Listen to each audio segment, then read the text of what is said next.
Hey everybody, thanks for stopping by. So today we've got something in keeping with the LGBTQ theme, and I want to talk to you about it.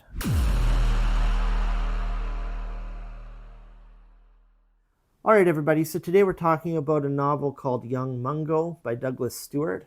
I think this is a fairly recent book. It was published in 2022, and I enjoyed it. I think I rated this at 4 stars. I probably leaned into 4 stars, rounded up from 3.5 or 3 3/4, something like that. I had seen both covers of this book. I don't know if there was like an American or a British release with different covers, but anyway, in the other one it shows two men making out, and while I certainly don't prejudice against that lifestyle, I actually think it's very important to expose yourself to other narratives, to broaden your base of empathy for people. While that's important to me, I will be honest, I don't go out actively, reading LGBTQ literature. Part of it is because I was brought up in a very traditional household, and it makes me uncomfortable.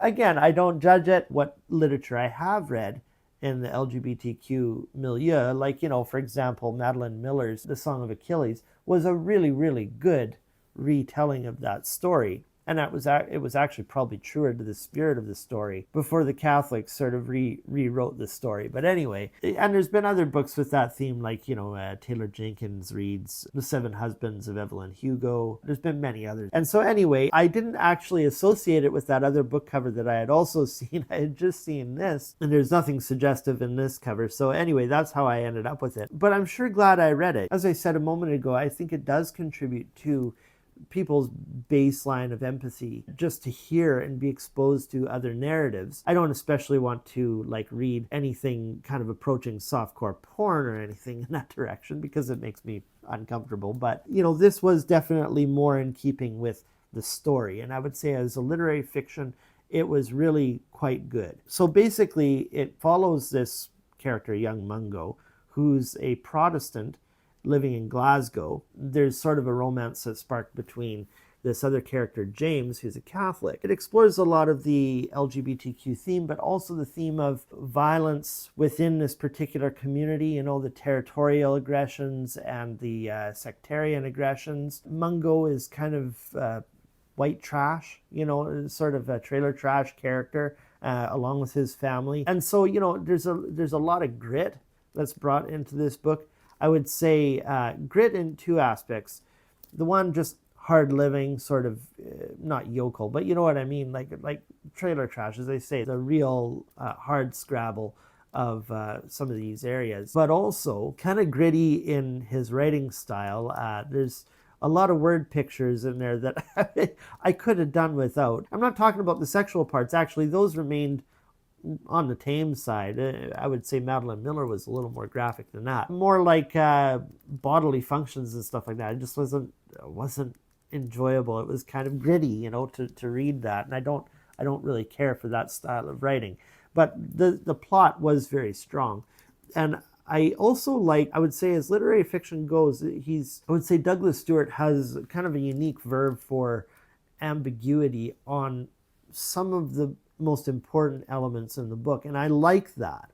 I like how it leaves things open to interpretation a little bit. I don't need everything, written out to me in explicit language. And sometimes I think that books are more interesting where it leaves possibilities open for interpretation, certainly towards the ending.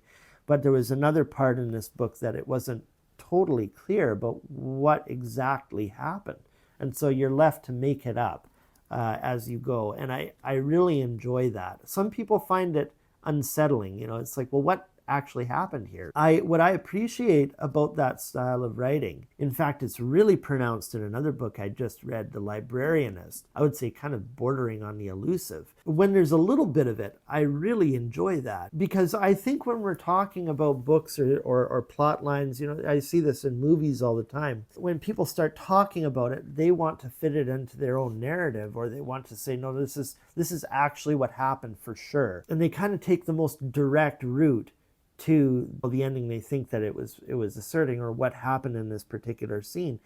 And I would rather be more like, yeah, that's one way of looking at it. I also like to say, I don't really like that that's the only interpretative outcome of that plot. I think that you could go a lot further with it. I've been in conversations like that. Maybe tell me in the comments, have you ever been involved in those sort of discussions where somebody sort of wants to hijack your experience of the book or everyone's experience of the book with their definite, explicit interpretation? It's kind of like with music too. Sometimes I like it being especially vague and just speaking in terms of themes and vignettes. I like that. So this was interesting in that regard. I don't want to give you much more detail about the book than that, about the plot line, because I tend to want to spoil things, especially when we're talking about novels. I would recommend it. Again, it wasn't a 5-star for me.